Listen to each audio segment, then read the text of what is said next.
외신에 보도된 우리 모습 살펴보는 밖에서 본 한국입니다. 국제문제평론가 인문결연구소의 임상훈 소장, 어서 오십시오. 네, 안녕하십니까. 오늘 계속 이야기를 이어가고 있습니다만 그 남북 고위급 회담에 외신들도 대단한 관심을 보이고 있죠. 네, 그렇죠.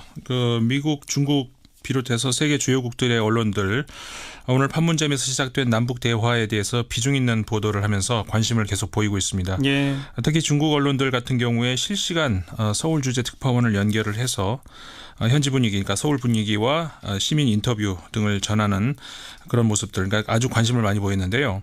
환구15의 인터넷망이죠. 환구망은 모든 것이 갑자기 일어났다 이렇게 표현을 하면서 한 달 전만 해도 판문점 회담은 상상할 수 없었다고 평가하고 있습니다. 예. 미국의 CNN 방송은 불과 얼마 전 귀순 병사를 쫓으면서 총탄이 날아들던 그 판문점에서 오늘 대화가 열리고 있다 이렇게 전하기도 했습니다. 그러네요, 진짜. 네. 전체적으로 그럼 긍정적 평가입니까, 외신들은? 네, 다양한 목소리들이 물론 있습니다만은 일단 다수 언론들은 한반도에서 대화가 시작된 것에 큰 의미를 부여하고 있는 것은 사실입니다.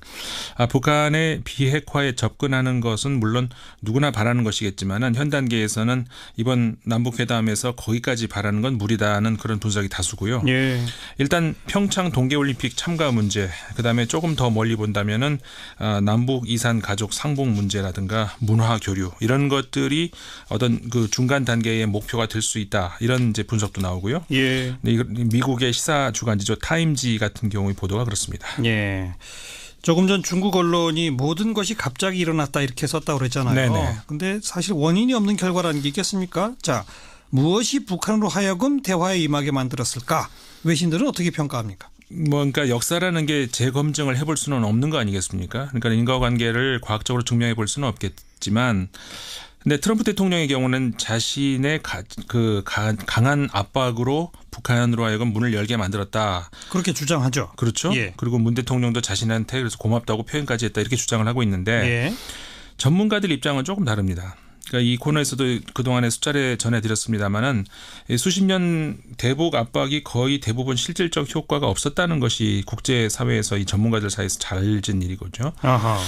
북한이 유일하게 잘하는 게 있다면은 그거는 외부의 경제적 압박을 견디는 일이다. 아하. 이런 얘기가 있거든요. 예. 이것도 역시 타임지가 보도한 기사, 아까 말씀드린 기사에서 존 델러리 연세대학교 교수가 한 말인데요. 예.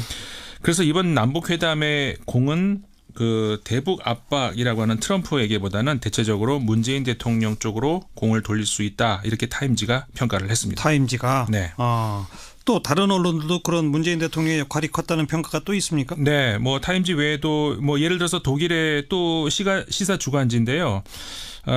특집 기사를 통해서 관련 내용을 분석을 했습니다. 이게 독일의 일간지죠. 프랑크푸르트 알게마이네 사이퉁.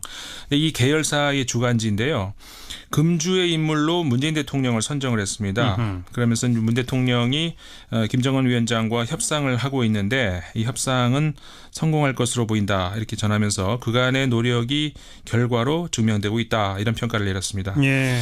이 주간지는 한반도의 긴장 완화 정책, 소위 햇볕 정책, 이것은 앞선 두 보수 전직 대통령에 의해서 그동안에 중단되어 왔다 이렇게 평가하면서 이번 북한의 대화 의지가 트럼프 대통령의 주장대로 미국의 강경한 태도에서 비롯된 것인지 아니면은 문 대통령의 대화 제안에서 비롯된 것인지는 확실하게 말할 수는 없지만 어느 쪽이든 문 대통령에게는 한반도에 다시 긴장 완화 정책을 소생시킬 수 있는 문이 열렸다 이렇게 평가를 했습니다. 이제 이런 평가가 있는가 하면 한편에서는 이거는 국제사회의 대북 압박 또는 한미 공조의 균열을 초래하기 위한 술책이다 이런 식의 우려. 네. 그런 지각들도 있죠. 그렇죠. 국내에서도 물론 있습니다만은 이제 국제사회에서는 주로 일본에서 그런 우려가 많이 나옵니다. 예. 예를 들어서 니케이 신문 같은 경우에 니온 게자이 오늘도 평창 동계올림픽 참가 문제로 한국이 북한과 대화를 기울여서 한미일 3개국의 대북 압박 압력 강화라는 틀이 흔들리고 있다 이런 주장을 하기도 했고요. 교도통신은 한국이 북한의 올림픽 참가 비용을 만약에 부담을 하게 된다면은 이거는 유엔 안전보장이사회 제재 결의에 저촉된다 이런 지적이 있다는 보도를 하기도 했습니다. 근데 이런 문제와 관련해서는 그 북한에 대한 강한 압박이 최종 목적인지 아니면은 한반도 평화를 지키기 위한 수단인지 그러니까는 목적과 수단을 혼동하는 것은 아닌가 이런 생각을 해봐야 된다 이런 지적도 있습니다. 대북 압박을 통해서 결국은 남북 해빙을 가져오려는 거 아닌가요? 그렇죠. 그러니까는 이런 논리는 그 목적하고 수단이 전도된 건다 이렇게 이제 지적이 나오고 있는 건데요. 예. 그 수단으로서의 대북 압박 역시 앞서 말씀드렸습니다마는 국제사회의 그 전문가 집단에서는 이미 그 효용성의 의구심이 제기가 되고 있거든요. 예. 또 그렇다면 지금까지 압박이 충분치 않아서 효과가 없었던 거냐. 그러니까 다시 말하면 트럼프 대통령이 주장하듯이 뭐 분노와 화염 이런 표현 또 핵단추 4개 더 세다 이런 그러니까 전쟁을 암시하는 그런 수준의 압박이 수단으로서 효과를 발휘했기 때문에 북한이 결국 대화에 임하게 된 것이냐. 이 문제에 대해서도 학자들은 그 반박을 계속 이어가고 있습니다. 네. 역시 타임지 보도인데요. 아까 그 기사 말고 그 전주 기사 중에서 그 테드 리오 하원 의원 그다음에 빌 비닝거 아시아 태평양 안보문제연구소 교수가 공동으로 기고한 기고문이 있는데요. 이걸 보면은 이들 필자들은 전쟁이 하나의 옵션인 것은 인정을 하지만 현 트럼프의 군사 옵션은 무모하고 좋지 않은 옵션이다 이렇게 지적을 하고 있고요. 예.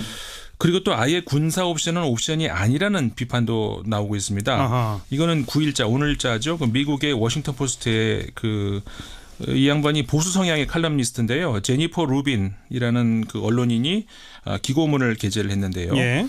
1945년 이래 미국의 대통령이 핵전쟁을 용인할 수 있는 정책 옵션으로 삼은 것은 이번이 처음이다. 이렇게 얘기를 하면서 트럼프 대통령이 이런 순진한 핵전쟁 위협이 미국의 정책 입안자들과 의회 또 국민들에게 어떤 영향을 미칠지에 대해서도 좀 심각하게 생각을 해봐야 된다. 이런 지적을 하기도 했습니다. 그러니까 실제 전쟁을 하겠다는 게 아니라 강한 엄포를 놓음으로써 북한의 압박을 강화한다. 뭐 그런 거라고 지금 보는 거죠. 네. 근데 그렇게 말하자면 그냥 전략적인 어떤 수사 아니냐. 예, 예. 이런 시각에 대해서도 문제점은 여전히 나오고 있거든요. 이게 뭐냐면은 이중잣대 시각이라는 건데 그러니까 트럼프 대통령의 강성 발언은 전략적인 수사 선택이고 김정은 위원장의 강성 발언은 실제 전쟁 위협이라고 규정하는 근거가 뭐냐 이런 주장인 겁니다. 둘 다 그냥 엄포죠 뭐. 그렇게 봐야 되지 않겠습니까? 예, 예. 근데 이제 북한의 위협적인 발언들이 실제 전쟁 불사의 발언일 수 있듯이 만약에 그렇다면 트럼프 대통령의 발언도 실제 위협까지 될 수 있는 그러니까 북한뿐 아니라 남한 그리고 일본, 미국 국민들까지 위험에 노출시킬 수 있다는 그런 지적이라는 거죠. 예. 그리고 또 하나의 문제가 앞선 그런 종류의 그 이중잣대 시각보다 좀 더 일반화된 그런 시각이라고 할 수가 있는데 북한의 김정은 위원장의 발언을 우리가 받아들일 때 여기서도 또 역시 이중적인 가치가 부여된다 이런 지적인 건데요. 예.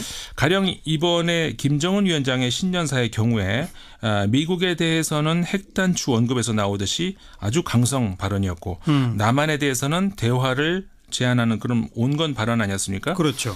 흔히 김정은 위원장의 강성 발언에 대해서는 사실로 그대로 받아들이고 예. 대화 제의 발언에 대해서는 의심의 눈으로 봐야 되는 그 근거는 또 뭐냐 이런 지적인 겁니다. 그러니까 김정은 위원장의 호전적 발언은 액면 그대로 해석하고 네. 온건 발언은 받아들이려고 하지 않는 이중잣대. 네, 그렇습니다. 예. 그러니까 요컨대 그 북한이 지금까지 통상적으로 내뱉어 왔던 그 언사들 그리고 행동들 이 둘이 꼭 일치하지 않았다는 거죠.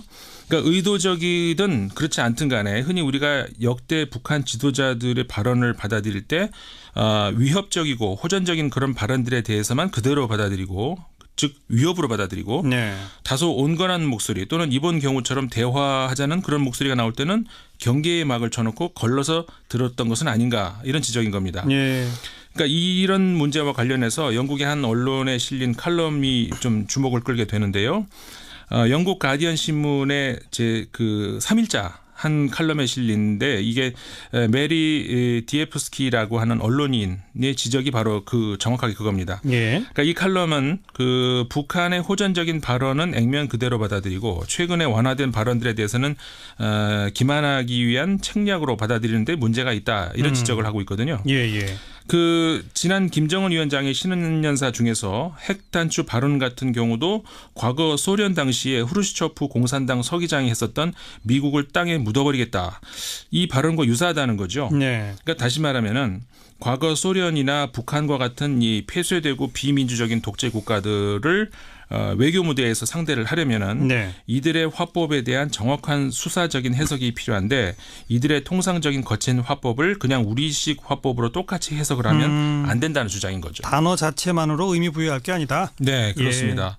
그러니까 이 김정은 위원장의 신년사 중에서 핵단추로 상징되는 그 호전적인 발언, 그다음에 그 대화를 제안하는 유화적 발언 두 가지가 있었는데 네.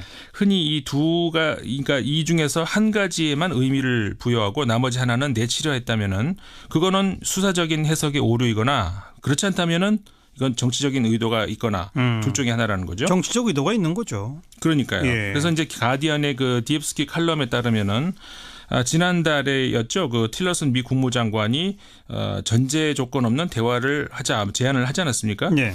근데 그 당시에는 대부분 사람들이 터무니없는 주장이다 이렇게 흔히 일축을 했고 또 뭐 실제 트럼프 대통령도 바로 이어서 제재를 하지 않았습니까? 예.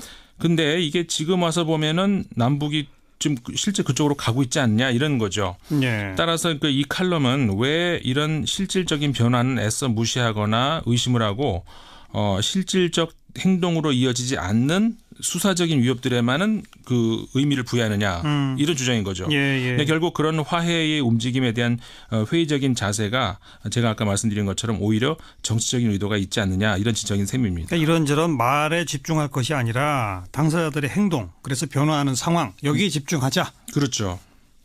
그러니까 특히 이 칼럼의 필자는 그 핵심 지도부에서 나오는 꼭 북한뿐만이 아니라 뭐 모든 대부분의 나라들이 예. 그런 발언들 중에서 외부를 향한 그 외교적 발언 또 내부 국민들을 향한 발언 이런 것들이 혼재되어 있고 그렇죠. 또 이렇게 외부를 향한 발언들 중에서도 전략적으로 다양한 톤이 나올 수가 있는 건데 예. 흔히 이 강성 발언들 이런 것들은 내부 결속을 위한 발언들이 대부분이라는 겁니다. 그렇죠. 따라서 이제 강성 기류의 발언에만 의미를 부여한 것들은 문제가 있다 이런 지적을 하고 있는 거죠. 예. 서로 이렇게 강성 기류의 발언들을 내놓고 서로 그것만 주목하는 거를 적대적 공정관계라고 부르지 않습니까? 네네. 네. 자, 남북 회담 얘기 이 정도 하고 또 다른 얘기 좀 들어볼까요? 네, 뭐 평창 동계올림픽 가까워오지 않습니까? 예. 그래서 이제 뭐 관련 보도들도 외신들도 많이 쏟아내고 있습니다. 네. 특히 지리적으로 일본이 가까우니까 일본 관광객들이 좀 많이 오지 않을까 이런 희망 어린 기대도 해봅니다만 일본 언론들의 보도는 어때요? 많이 나옵니다. 예. 특히 예를 들어서 산케이 신문이 그 7일자 보도에서 평창 올림픽 준비 상황을 자세히 보도를 했는데요. 특히 그 일본 스포츠 매니아들 같은 경우에는 남자 피겨 스케이팅 경기에 관심이 많다고 합니다. 예.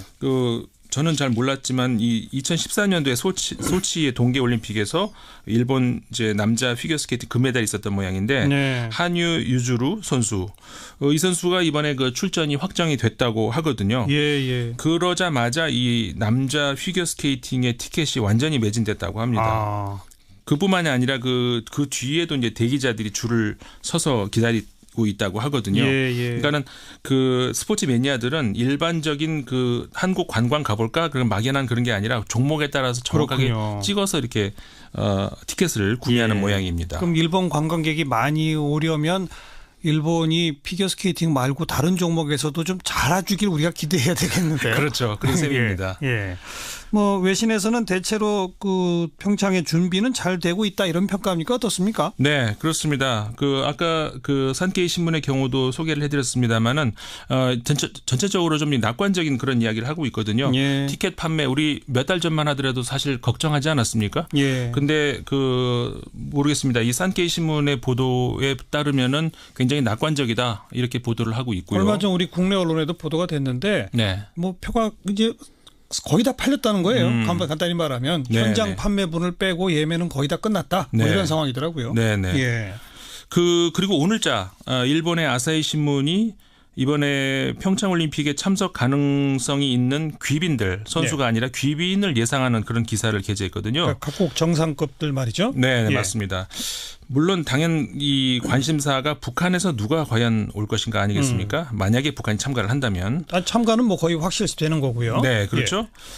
그래서 만약에 북한에서 이제 어떤 그 VIP가 온다면은 그것은 아마도 김정은 위원장의 여동생 김여정 당 선동 부부장이 포함될 가능성이 있다. 네. 이렇게 아사히 신문이 보도를 했습니다. 예. 그다음에 그 외 다른 나라들 각국 정상급 인사들의 참석을 예상을 했는데 네. 프랑스의 마크롱 대통령이 참석할 가능성이 있다. 이렇게 내다보더라고요. 예. 그리고 미국에서는 물론 대통령의 딸도 언급이 있었습니다만 그렇죠. 그 정부 관료 중에서는 펜스 부통령이 참석할 가능성이 있는 것으로 보도가 됐고요. 네.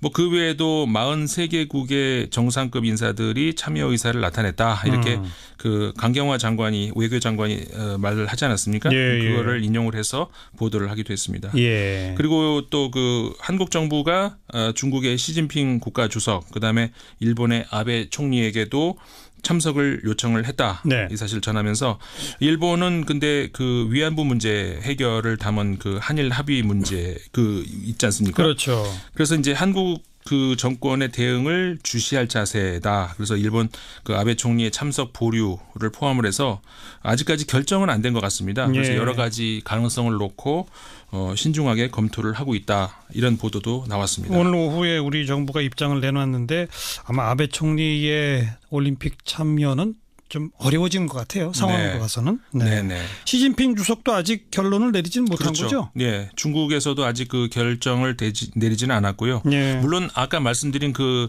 예를 들어서 마크롱 대통령이라든가 기타 이런 것들 그 아사히 신문의 예상이었고 예. 그렇게 결정되었다는 얘기는 아니었습니다. 더 지켜봅시다. 네. 수고하셨어요. 네, 감사합니다. 네, 국제문제평론가 인문결연구소의 임상훈 소장이었습니다. 그 강한 압박으로 북한으로 하여금 문을 열게 만들었다. 그렇게 주장하죠. 그렇죠. 예. 그리고 문 대통령도 자신한테 그래서 고맙다고 표현까지 했다 이렇게 주장을 하고 있는데 예. 전문가들 입장은 조금 다릅니다. 그러니까 이 코너에서도 그동안에 수차례 전해드렸습니다마는 수십 년 대북 압박이 거의 대부분 실질적 효과가 없었다는 것이 국제사회에서 이 전문가들 사이에서 잘진 일이거든요. 아하. 북한이 유일하게 잘하는 게 있다면은 그거는 외부의 경제적 압박을 견디는 일이다. 아하. 이런 얘기가 있거든요. 예. 이것도 역시 그 타임지가 보도한 기사 아까 말씀드린 기사에서 존 델러리 그 연세대학교 교수가 한 말인데요. 예. 그래서 이번 남북 회담의 공은 그 대북 압박이라고 하는 트럼프에게보다는 대체적으로 문재인 대통령 쪽으로 공을 돌릴 수 있다. 이렇게 타임지가 평가를 했습니다. 타임지가. 네. 또 다른 언론들도 그런 문재인 대통령의 역할이 컸다는 평가가 또 있습니까? 네, 뭐 타임지 외에도 뭐 예를 들어서 독일의 또 시사 주간지인데요. 특집 기사를 통해서 그 관련 내용을 분석을 했습니다. 이게 독일의 일간지죠. 프랑크푸르트 알게마이네 자이퉁. 이 계열사의 주간지인데요. 금주의 인물로 문재인 대통령을 선정을 했습니다. 그러면서 문 대통령이 김정은 위원장과 협상을 하고 있는데 이 협상은 성공할 것으로 보인다. 이렇게 전하면서 그간의 노력이 결과로 증명되고 있다. 이런 평가를 내렸습니다. 예.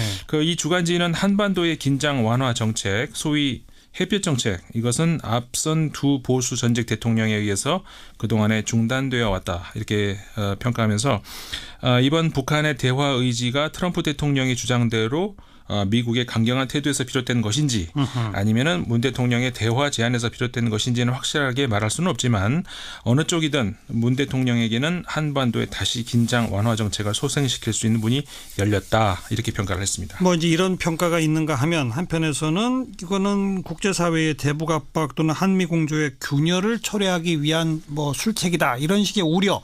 외신에 보도된 우리 모습 살펴보는 밖에서 본 한국입니다. 국제문제평론가 인문결연구소의 임상훈 소장 어서 오십시오. 네, 안녕하십니까? 오늘 뭐 계속 이야기를 이어가고 있습니다만 그 남북 고위급 회담에 외신들도 대단한 관심을 보이고 있죠. 네, 그렇죠. 그 미국, 중국 비롯해서 세계 주요국들의 언론들 오늘 판문점에서 시작된 남북 대화에 대해서 비중 있는 보도를 하면서 관심을 계속 보이고 있습니다. 예. 특히 중국 언론들 같은 경우에 실시간 서울 주재 특파원을 연결을 해서 현지 분위기, 그러니까 서울 분위기와 시민 인터뷰 등을 전하는 그런 모습들, 그러니까 아주 관심을 많이 보였는데요. 환구15 인터넷망이죠. 환구망은 모든 것이 갑자기 일어났다 이렇게 표현을 하면서 한 달 전만 해도 판문점 회담은 상상할 수 없었다고 평가하고 있습니다. 예. 미국의 CNN 방송은 불과 얼마 전 그 귀순 병사를 쫓으면서 총탄이 날아들던 그 판문점에서 오늘 대화가 열리고 있다 이렇게 전하기도 했습니다. 그러네요, 진짜. 네. 전체적으로 그럼 긍정적 평가입니까, 외신들은? 네, 뭐 다양한 목소리들이 물론 있습니다만은 일단 다수 언론들은 한반도에서 대화가 시작된 것에 큰 의미를 부여하고 있는 것은 사실입니다. 북한의 비핵화에 접근하는 것은 물론 누구나 바라는 것이겠지만은 현 단계에서는 이번 남북회담에서 거기까지 바라는 건 무리다는 그런 분석이 다수고요. 예. 일단 평창 동계올림픽 참가 문제, 그다음에 조금 더 멀리 본다면은 남북 이산 가족 상봉 문제라든가 문화 교류 이런 것들이 어떤 그 중간 단계의 목표가 될 수 있다 이런 이제 분석도 나오고요. 예. 미국의 시사 주간지죠 타임지 같은 경우의 보도가 그렇습니다. 예. 조금 전 중국 언론이 모든 것이 갑자기 일어났다 이렇게 썼다고 그랬잖아요. 네네. 근데 사실 원인이 없는 결과라는 게 있겠습니까? 자, 무엇이 북한으로 하여금 대화에 임하게 만들었을까?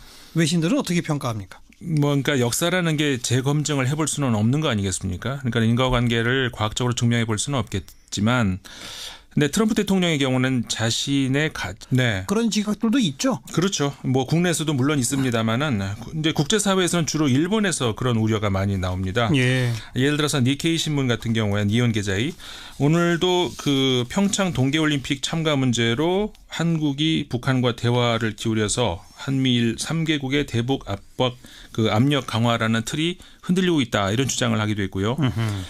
교도통신은 한국이 북한의 올림픽 참가 비용을 만약에 부담을 하게 된다면은 이거는 유엔 안전보장이사회 제재 결의에 저촉된다 이런 지적이 있다는 보도를 하기도 했습니다. 근데 이런 문제와 관련해서는 그 북한에 대한 강한 압박이 최종 목적인지 아니면은 한반도 평화를 지키기 위한 수단인지 그러니까는 목적과 수단을 혼동하는 것은 아닌가 이런 생각을 해봐야 된다 이런 지적도 있습니다. 그 대북 압박을 통해서 결국은 남북 해빙을 가져오려는 거 아닌가요? 그렇죠. 그러니까는 이런 논리는 그 목적하고 수단이 전도된 건다.